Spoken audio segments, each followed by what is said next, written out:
नमस्कार दोस्तों, कैसे हैं आप लोग। आशा करता हूँ ठीक ही होंगे। आज मैं बीते एपिसोड की रिव्यू करने जा रहा हूँ। बीते एपिसोड की बात करो तो शुरू होता है, राहुल हाउस में री एंट्री कर चुके हैं। एंट्री लेते ही उन्होंने अपना जो खासियत था उसों से तीर भी मार गए हैं। ये कह के एक था राजा एक थी रानी, राजा वापस आ गया, ख़त्म करेगा अब कहानी। हमको सुनने में तो बहुत मज़ा आया, लेकिन वो एक लाइन वन लाइन कमेंट को दो तरीके से समझना चाहिए, समझ लेना चाहिए।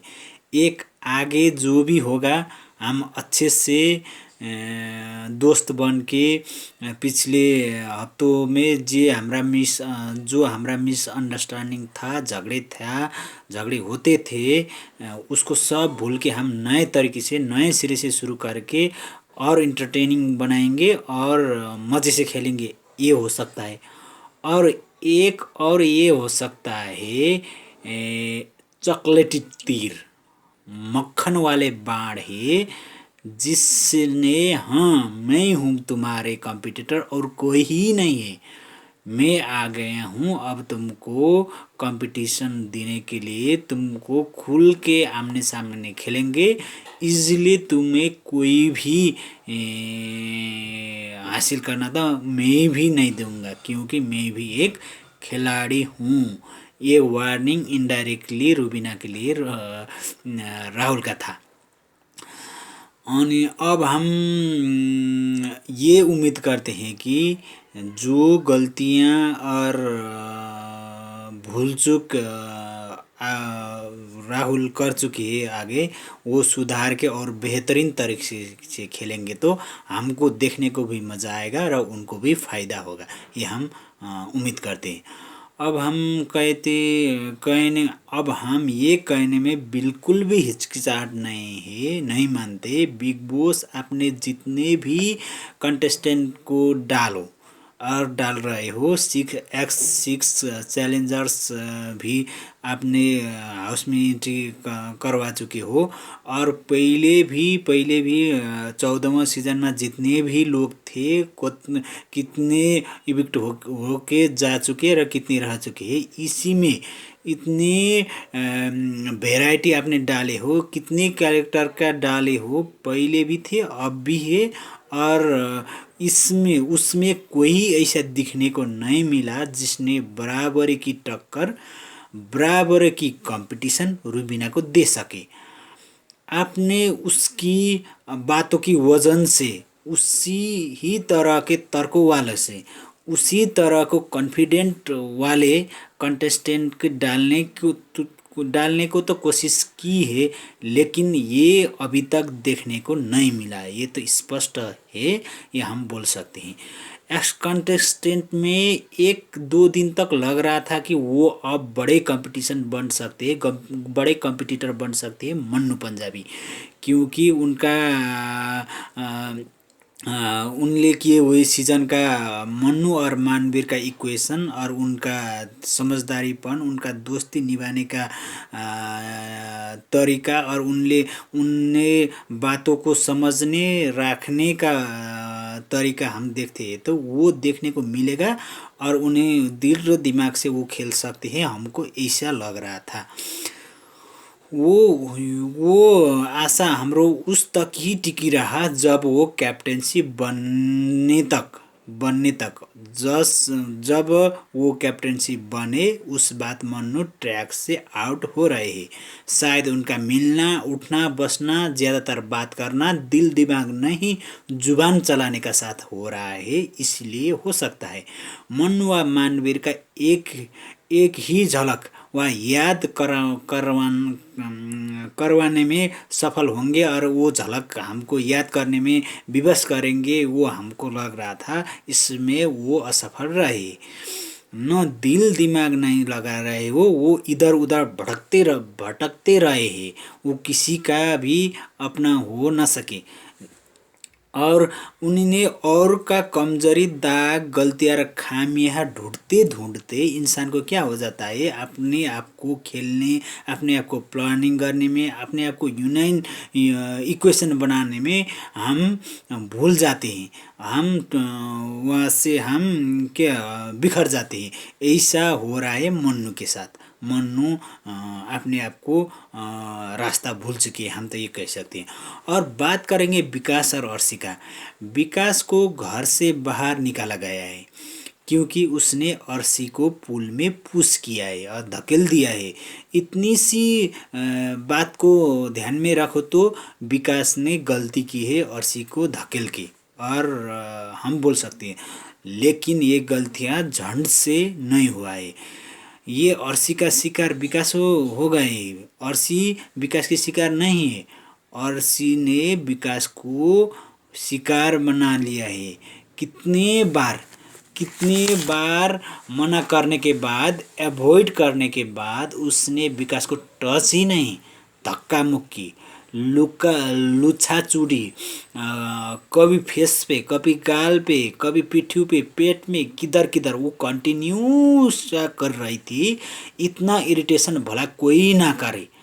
सबर का बाँध टूट चुका था और घटना घटी। उससे उससे ये धकेलने की बात को लेके विकास ने अर्शी से माफ़ी भी मांगी थी। लेकिन बिग बॉस आपने इतने होने के बाद भी चुपचाप देखते रहे, मज़े ले रहे क्यों नहीं रोका बीच में आपने? आप इंग्लिश बोलने पे बारंबार वार्न कर सकते हो, रोक सकते हो, तो इसमें आप क्यों चुप बैठ रहे?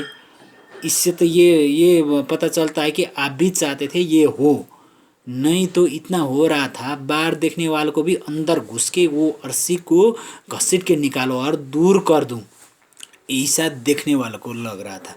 इतनी इरिटेट कर रही थी। आप तो ज़रूर रोक सकते थे, लेकिन आपने करा नहीं। आप ही को पता होगा आपने क्यों नहीं रोका। आपने ये 11वें सीज़न की अर्शी, हम तो 11वें सीज़न की अर्शी नहीं, बिल्कुल भी नहीं देखने को मिल रही।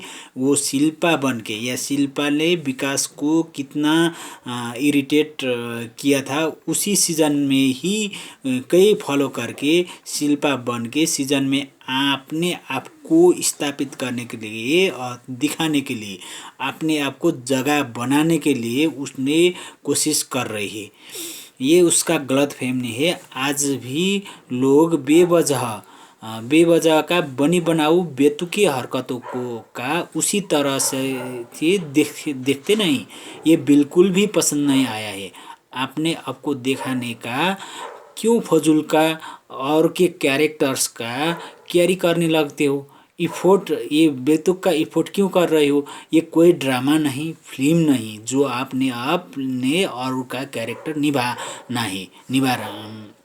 ज़्यादातर घर में रह रहे इसीलिए हम तो अर्शी को सलाह देंगे, जो जितना दिमाग है उतना दिमाग लगा के अर्शी बन के ही रहेगी तो वो शो में टिक सकती है। और ज़्यादातर घर में रह रहे कंटेस्टेंट का बात करूँ तो रूबीना को टारगेट करते देखने को मिला है। और बोल रहे हैं इधर उधर जिधर भी जाते हैं, जुन लोग जो संग मिलता है, बात करता है तो सिर्फ करता है रूबीना और अभिनव के बात करे बिना वो बैठ ही नहीं सकते। उनको लग रहा है उनका खाना हजम नहीं होता ये बात ना करके तो। और बोल रहे थे कि वो डोमिनेटिंग है।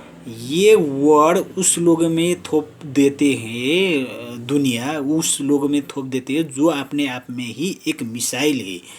खुद का फैसला ले सकते हैं, खुद की आपने एक राय हो, अपने आप में एक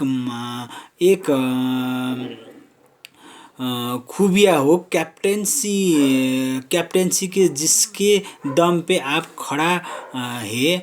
आज उसके बड़े चालाकी से, क्लियरिटी से, कॉन्फिडेंटली और ग्रेसफुली कन्वे कर सकते हो और को समझा सकते हो, अपने मुद्दे में सहमत करा सकते हो, लोगों को जुड़ सकते हो वो बात से और लीड कर सकते हो और ब्यूटीफुली कन्वे कर सकते हो।